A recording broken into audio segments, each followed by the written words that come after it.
এই তো আমাদের বাড়ি কাছাকাছি চলে আসছি। এটা হলো লালবাড়ি প্রাইমারি স্কুল। তো স্কুলটা একটু বড় করছে, আগে ছোট ছিল স্কুল, তো এখন 3 তলা করছে। তা যাই হোক, রাস্তাঘাটগুলো সুন্দর করছে। এই রাস্তাটা সবসময় ভাঙন থাকতো, তো দেখি রাস্তাঘাটগুলো ঠিক করতেছে। আসসালামু আলাইকুম, সবাই কেমন আছেন? আশা করি ভালো আছেন। আলহামদুলিল্লাহ, আমিও ভালোই আছি। তো এই রাস্তাটাতে আমি আসি না, ভাঙা দিকে। তা রিস্কালা ভাই বললো এদিক দিয়ে রাস্তা ঠিক করছে, এদিক দিয়ে চলেন, এদিক দিয়ে যেতে ভালো। তাই চলে আসলাম তার সাথে এদিক দিয়ে। তো এই জায়গাটা সবসময় ভাঙন থাকে, যেহেতু পুকুর পাড়, তাই ঠিক করে রাখতেই পারে না।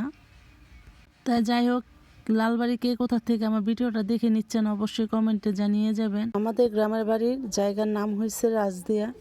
আর এই তো আমি রাজদিয়া যাচ্ছি। আর এই জায়গাটার নাম হয়েছে রাজদিয়া মোকামখোলা কবরস্থান।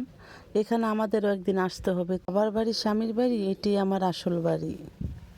তো কার জানি স্বজন মারা গিয়েছে, কবরস্থানে কবর দেখতে আসছে। তা বলতে বলতে চলে যা